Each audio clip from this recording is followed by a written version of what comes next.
Okay, Sheldon. Okay, tell us about the legacy tour because you have been the only one out of all of us who has attended.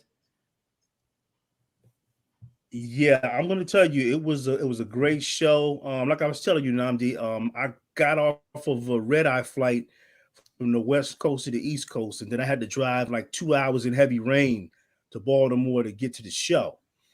Wow. So I got there, Keith Sweat and New Edition. I that I missed Guy, but like I said, the distance that I had to drive and the weather kind of held things up or whatever. But I'm going to tell you, with that show, New Edition confirmed why they are the epitome of all of the 80s, 90s groups in terms of showmanship. I mean, the show was excellent. Obviously, like I said, I got there when Keith Sweat was performing, so I got a chance to see him perform some of his songs. And I spoke to someone at the concert, and they said Guy did very well.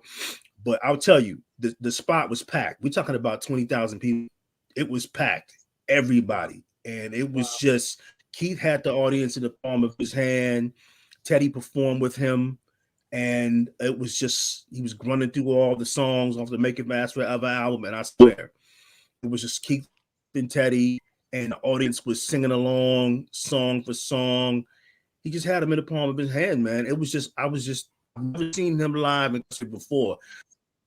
So to see him, all the crazy stories, him being drunk and some lip syncing and all that stuff. But I'm gonna tell you, Keith put it down. He put it down that night. He's just run through the whole catalog, and just to see people's response was amazing. I just kept going from looking at him to looking around at the crowd, and he had the crowd in this, man. And then when New Edition, God, it was like it went to the next level because now it was they came from up out of the stage. So when they started out, they called the group out. They came up from under these risers and came up off the stage, and the first song that they did was crucial. So they went into their whole routine. Of course, Bobby, Bobby walked off the stage, and they Oh, went into their thing. But I'm going to tell you this: that show was the pacing of the show was excellent because they had a great mixture of the up tempos and the ballads, and the way that the show was situated. They didn't leave. I mean, they hit you with all the ballads that people kind of remember from them prior to Heartbreak, and the way the show was set up.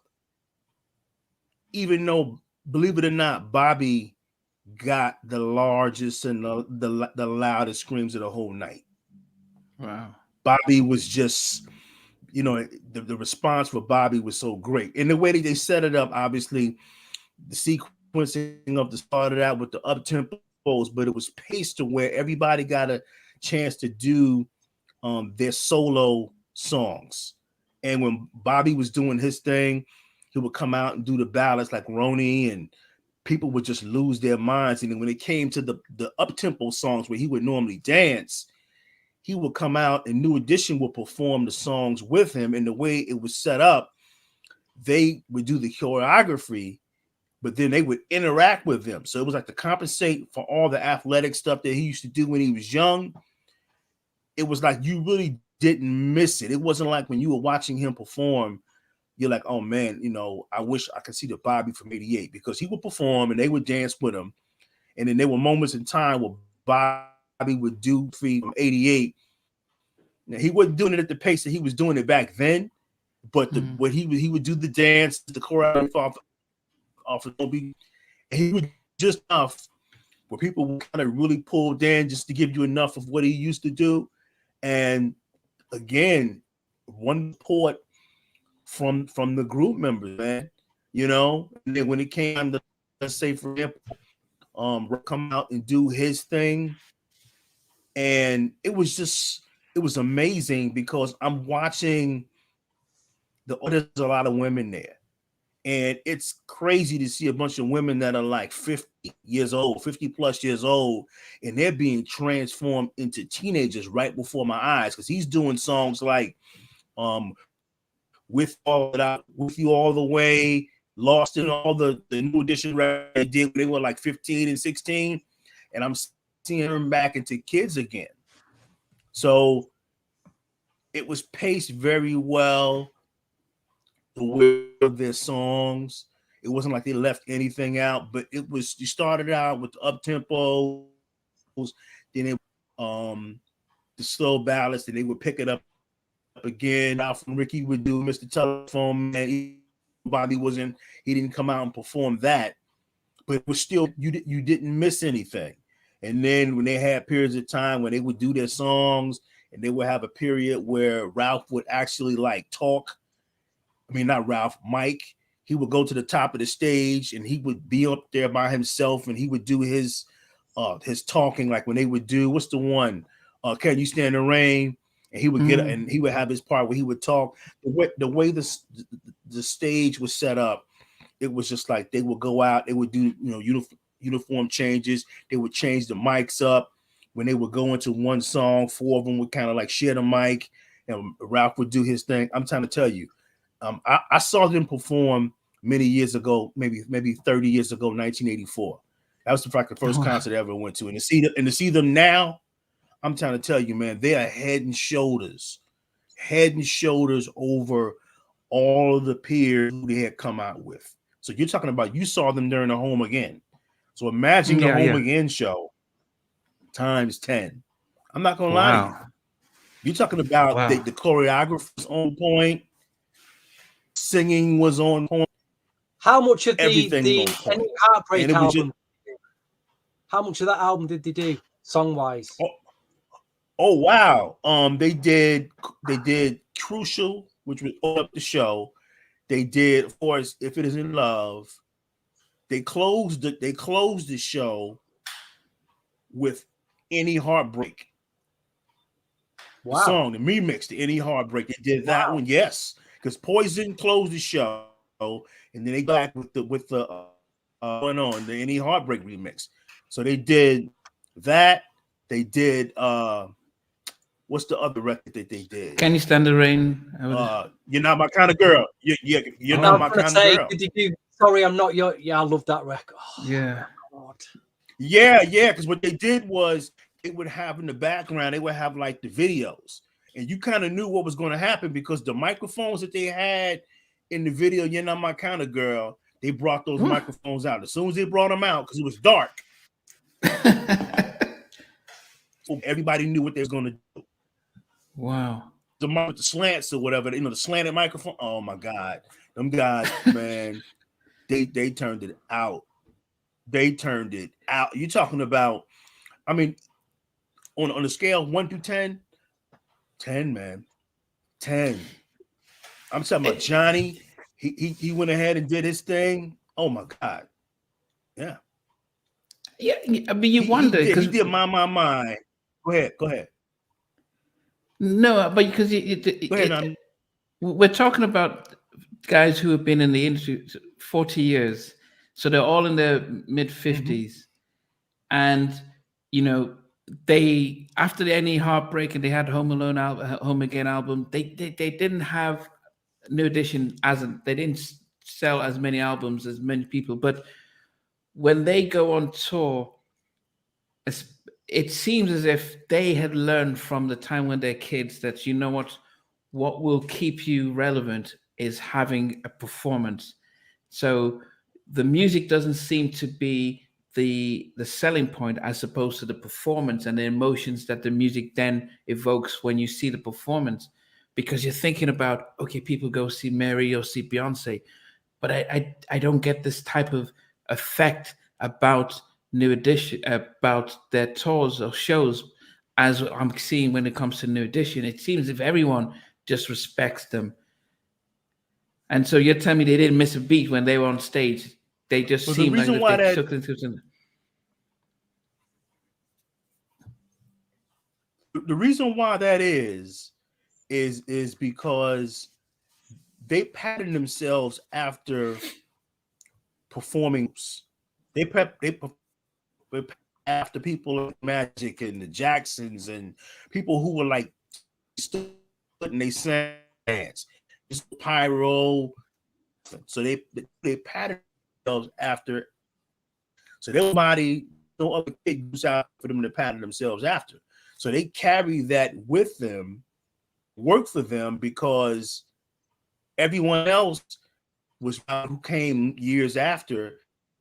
It was more about the record, about the studio. So by the time these people were coming out with these hit records, their stage show wasn't really together. So when you look at what New Edition was able to do, they were the equivalent like OJ's Temptations, groups that may have hadn't had hit records in years, but they had a hit show. And that's what's going to, and that's what takes New Edition above everybody else, because for them, it's always been about the performance. It's always been about the show, and the records were secondary. But the great thing about it is that the records backed up the show. So it's not like, okay, you got a great show and you got mediocre records. You've got great records. And then for them to be able to perform the records and they sound just like the songs when you heard them on the radio or when you bought them. You know, so a lot of groups, they can't do that. They can't pull off the records. I mean, you had a interview with the guys from Basic Black the first time around. I think it was Mucho. And you asked him a question about, can you guys come out and do, you know, put the music out? And he was saying, well, you know, back then they used certain type of equipment. So it's kind of challenging to reproduce those sounds because the equipment has changed. But New Edition, they kind of like surpass all of that because they had a great band behind them, but the performance was great. And that was the thing, man. You know, people were so excited to see them. What about because there's rumors that there's going to be Kings of New Jack Swing tour next year, Keith and Teddy, and I know they've got the jackets, and I know that they're almost doing a mini rehearsal. When that's why Teddy seems to be part of the Keith Sweat show, because I think the two of them, because they did announce that they were planning something later, and it seems as if Teddy spends more time on Keith's set than before. In fact, at first he came in, did a song and left, but it seems as if they're both doing their thing together. I always tell people, and anyone that knows me will know that my 3 favorite albums are Make It Last Forever, the Barbie album, and it sometimes switches between Guy and the Blackstreet debut album, but Make It Last Forever is great choices. Yeah, Make It Last Forever and the Barbie album. Those are my top 2 albums. What was it like when Keith Sweat is doing that Make It Last Forever album? Because people understand that's 8 tracks. That's a classic because it's more popular than anything else he's put out. You know, we have Twisted and Get Up and all that other stuff, but those don't have the same emotions as the Make It Last Forever album. So when he was doing that album, I mean, what tracks was he doing on the Make It Last Forever album? I mean, he did How Deep Is Your Love? He did oh my God, of course he did Make It Last Forever. I mean, he did I'm sure he did I Want It. He did I Wanna, but it was like the ballads. He ended his show with a lot of the ballads for Make It Last Forever. I'm trying to tell you, man, it wasn't like, you know, because normally back in, you know, 5 years, 7 years, he would end maybe the concert with Twisted. No way. It was like it was the Make It Last Forever album, man. And I'm trying to tell you, the people were going crazy, man. It's just the fact, and what you were saying as far as the New Jack Swing tour, him and Teddy, I guess they're going to be the anchors. Yeah, they're going to be probably the anchors of the whole thing. So that in that way, and again, it kind of makes sense because I can see Keith Sweat and Teddy Riley like closing. I can see them closing together the way they perform, because you know this is, you know, people never really saw them perform together like that. You know, you're talking about running through the whole catalog, man. So it makes a lot of sense, and I'm going to tell you that tour is probably going to happen sooner than later. Because right now, think about it, New Edition was on tour about 7 or 8 months ago. So right now, the era that we're in, these people who we're seeing now, we're in the era of now there are legacy artists doing tours, and they're not doing and the whole setup. It's not like it's some sort of cheap tour when it's not a lot of money in it. You got dancers. It's a whole big production, and it's already proven. So now when you see, it's almost like a spin for what New Edition was. There was a culture tour, and it's a legacy tour. Now with the New Jack Swing situation, this is going to keep rolling, man. This is going to keep rolling. Wow. So, I mean, Stevie, that's stuff that the other part of our question and as I say, guys, you who are watching in, don't please take part by asking us questions and raising things up. The question then becomes, what next for Guy? Because Sheldon, before you started, Steve and I were reflecting on the Timmy Gatlin interview, and he had his reflections on what he's seen with Guy on tour. Now, I know you didn't get to catch them because you got there a little bit late, but we have seen clips of Guy on tour, and he had his feedback as to what he thought based on the clips you've seen. And now we're hearing about Teddy possibly doing it with Keith doing a Kings of New Jack Swing tour. What does that mean for Guy and Aaron and Damien? Do you think they will continue as Guy, or does Teddy move on? Or I think they'll continue as long as Aaron can open his mouth and sing. That seems to be the big issue here.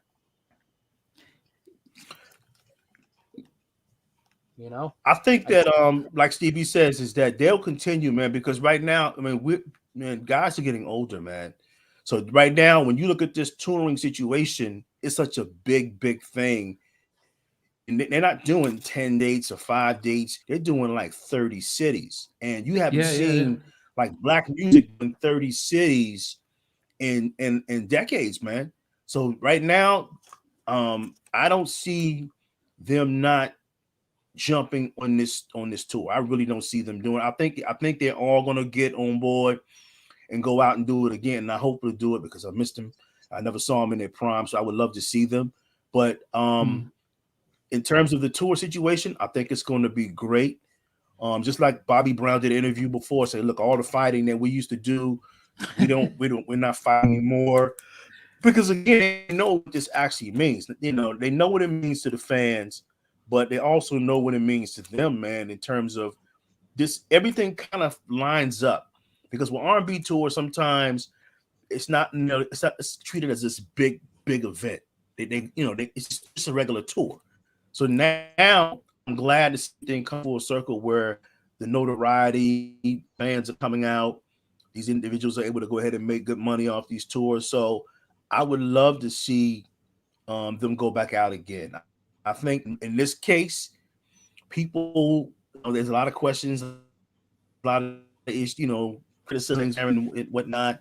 But I'll tell you this: at the age that a lot of the fans are at, some people might have, but older now, and you go through your own challenge, health, and all that stuff like that. So you're not necessarily invincible. You don't have that invincible feeling that you had when you were young.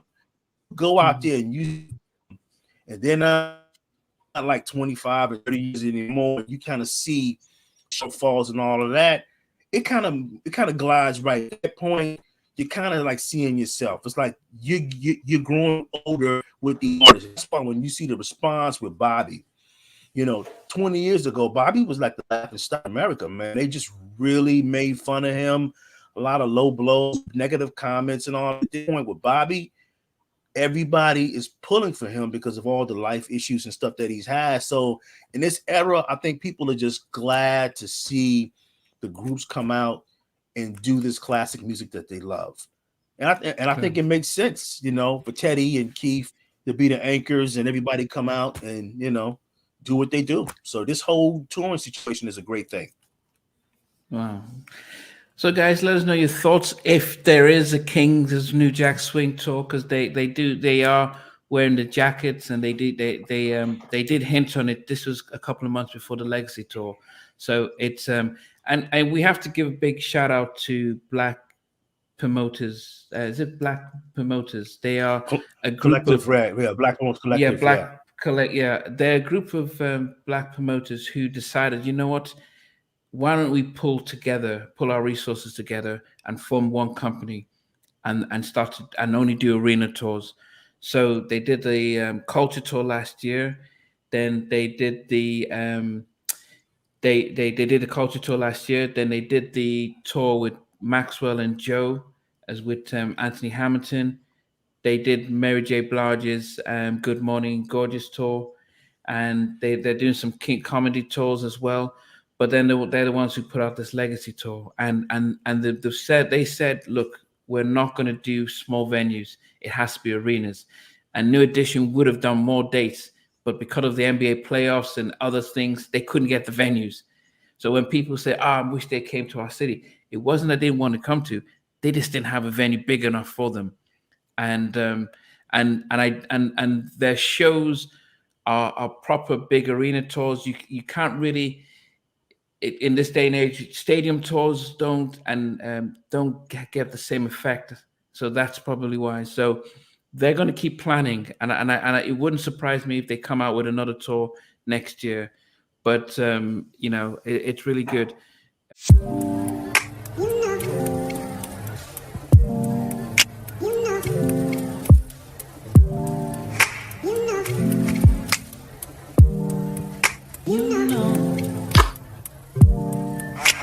I begin to